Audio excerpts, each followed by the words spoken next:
We've touched on this concept of comfort zone a couple of times, and I hear it's a subject dear to your heart. Tell me about that. Well, it's really easy to stay in an environment that you know, that you feel good in, whether at home, in your relationship with your family, friends. But I think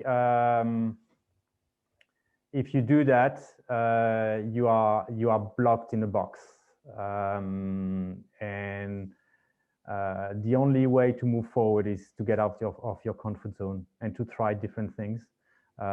It's not easy, so you have to build a state of mind. So I'm when sometimes the old Stéphane is coming back, I'm like, stop that, move forward, try it. Yeah, so I've been trying. I've done podcasts. I've done videos. I've done webinars. Things that we decided over the summer that when we were contacted for the au pair business, that let's go for it. Try it. The worst thing that can happen is that we don't get it. And the problem is that if you stay in your comfort zone, which again comes back to I'm able to pay I'm in a job, I'm able to pay my mortgage, I'm able to pay the studies of my children. I'm lucky to have a job in a period where it's difficult. This is to stay in your comfort zone. And if you are not happy, you should get out of your comfort zone, because you think, the grass is not always greener on outside, but if you don't try, you'll never know. For sure. I think that final point you made there is that if you're not happy, then get out of your comfort zone is super, super important. I think over the years, one of the things I've noticed is that one of the reasons some people don't respond enormously well to this encouragement to get out of the comfort zone or the rest of it is because there's actually some pretty good stuff going on in there. That's why it's called a comfort zone. It's comfortable. Yeah. So for some people at certain points, it's a place and a time where efficiency accrues. They don't have to think too much about what's going on. It might make, a comfortable job situation might make space in their life for something else that they need a bit of time and focus and energy and attention for, and vice versa. So I think we've got to be careful about demonizing comfort as being an entirely negative thing. But as you say, if it is making for a lack of stuff that's fun or fulfilling or interesting or exciting, then absolutely it's a thing.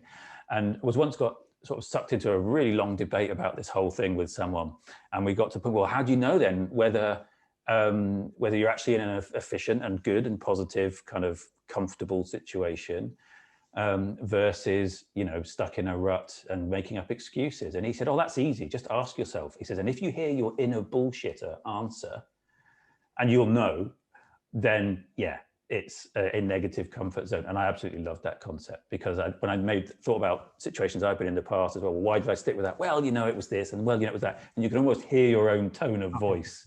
It's yourself talking to yourself all the time, saying, "No, you shouldn't do that. You shouldn't, stay calm. Don't answer to your boss with, don't go with those great ideas, because, anyway, he will reject them, and so on and so on. So you never try. You never try to go out of your comfort zone. So that's difficulty. One important thing that I've discovered as well is that you need to have assistance and support. So I was running a branch of a big corporation in Luxembourg, and so I had a lot of colleagues worldwide. But in a way, running my company in Luxembourg, my branch, I was very alone. And I think it's important to have mentors, business coach or friends that you can talk to, because you cannot do it alone. You need advice. I mean, Vafa, I'm working with David. That's right, yes. we have someone for the past 2 years who pushes us and push us outside of our comfort zone. Of course, when you start a new job, a new business, you tend to work on the day-to-day issues, and you are so much focused on running your business that you cannot step out of this whole environment, and you have the risk to come back to the situation you were when you decided to leave your business because you were not happy. You need to have someone who is asking you to look at the broader view of your business. Or if you are looking to change and you don't know if should I change or not, you need to reach out to people that can help you. I completely agree. I mean, we talked there about the comfort zone being where it's efficient and easy and we have experience. And so by definition, as soon as we step out, we are less efficient. We're seeing a lot of this stuff for the first time. We don't have as much personal experience to notice and understand what's going on. I mean, it's like stepping out into fast moving traffic or into a fast flowing kind of river. Things are very different as soon as you get out there. So having either a mentor who's been down the specific road you've been down before, or a trusted person around to help you understand and make decisions when you're doing that, I think is super important. Otherwise, as you say, you will scurry back into that comfort zone. So yeah, stepping out of a comfort zone should be done consciously and deliberately and with some kind of support, or it's likely to be very difficult. I mean, I like to take the example of a baby. You know, when a baby is just crawling, and then the baby will to help a baby to stand up and walk, he will need to have the support of the parents. And I think that as an entrepreneur or even as an employee, if you decide to change job, if you have someone who can help you to make that step, and then the second one and the third one to be able to walk towards your goal is very important. For sure. Some people can do it by themselves. That's fine. But I think everybody at one point will need. I mean, I've been in the past year. I've been reading quite a lot, different business books, and most of the people, they have external advice to be able to move forward. I don't think reading the books is enough, really, is it? It definitely raises that awareness, but then, as you said, you need somebody to take you through the process for you to be able to actually see it from a different perspective. And I love understand, yeah, and understand it, and then be able to to implement it. So what you were saying, a couple of things I'd like to pick up on is that the comfort zone that you're talking about, and it's a very comfortable area to be in until it gets uncomfortable. But at what point do you then draw the distinction between that this is now not a comfortable zone anymore? Okay, I might be doing the tasks that I'm doing automatically and I don't have to think about it and I'm getting paid for them. But at what point does that then become harmful? At what point do we think reaching that kind of space where we're burning out now? Because when you get to that state, also, it's very difficult to think right, isn't it? When you're in that kind of going through the motions of totally being demotivated and thinking thoughts that are not resourceful. That's when you need somebody to actually step in, and that's why it's so important to have those trusted people that you're talking about around you. So what is your encouragement to people who are dissatisfied with where they are, and they're kind of thinking that after 20 odd years of working in that environment, they have to go back to zero again. If they were to change directions, they'd have to go back to zero, and that doesn't sit comfortably with some people, does it? Because they have mortgages, they have children at school, universities, they've got financial commitments. Where do you think they need to start from when they're in that space?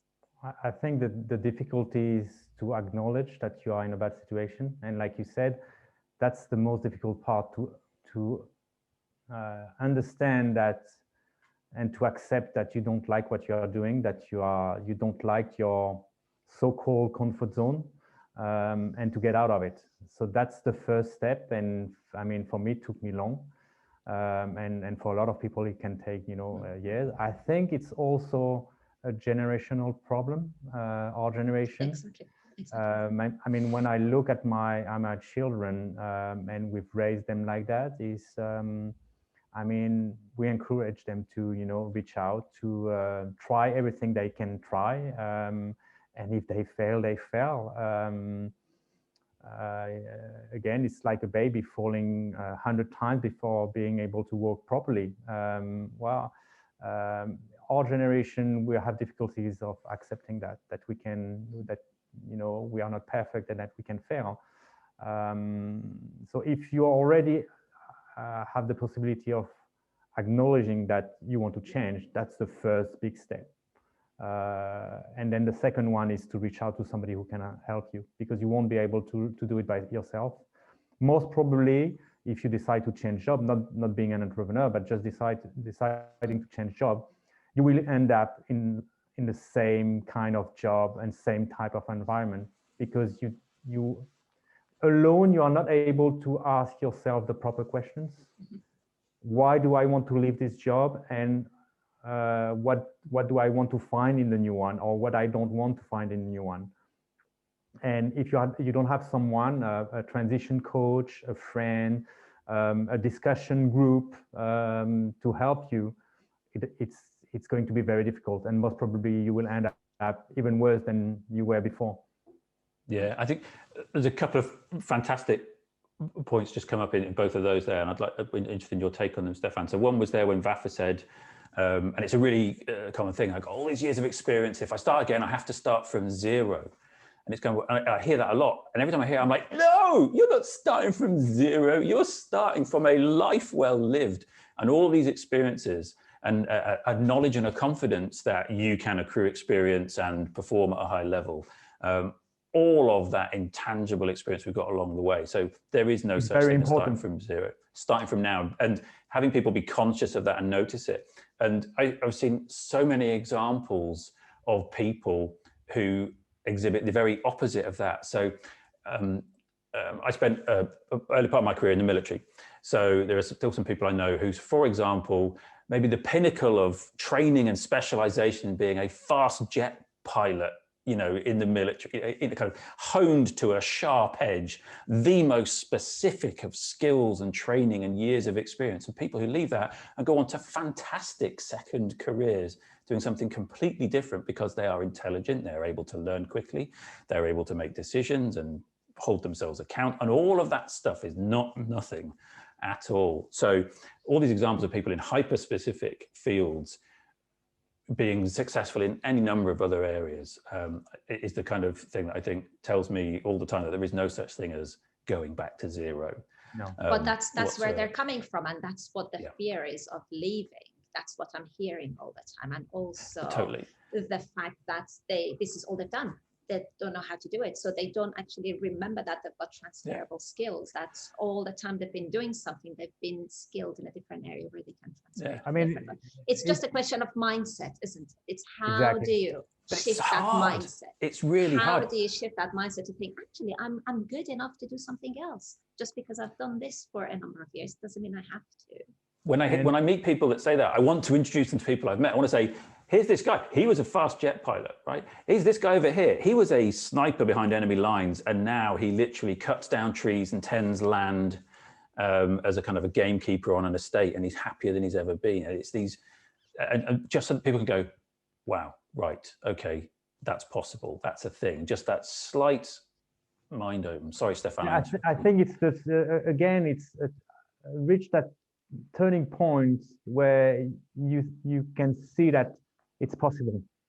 You know, you're jumping over the fence, and you know, or climbing and saying, I won't reach the top, and then you see the other side and you say, wow, now everything is open. It doesn't mean that it's going to be easy. I mean, setting up my own company, despite the experience I had on the products, the services, the market, the customers, and so on, you are still new on the market and you have to make your proofs. But again, the experience helps you to understand where you want to go and avoid certain mistakes. Completely. And just piecing together the different bits of the story you told us just today, Stéphane, what I noticed in there was when you were talking about the role you were in before, and there were certain places like you couldn't go, you were making suggestions, you had observations and experience, but it just didn't fit within the way the company was operating to take advantage of that. And now, not being constrained by that and setting up on your own, you're now, it sounds like you are the first company doing what you do to get a contract from the government to do it. I presume, therefore, this is a service your previous employer could have done, and yet you now have the contract from the government to do it. Yeah. Right. Okay, so what are they missing by being that way? Of course, there are many advantages to them to be that way, economies of scale and being able to hire, being able to kind of manage in a kind of aggregate kind of way. Of course, we understand that that's big corporate logic. But for you to notice that you have those skills and expertise and that you're never going to be able to exploit them in that environment, quite apart from the reasons of personal satisfaction and emotional and mental well-being and all the rest of it, just the ability, therefore, to go and perform at a high level, doing a thing, because you can now do it the way you see it can be done, I think is enormous.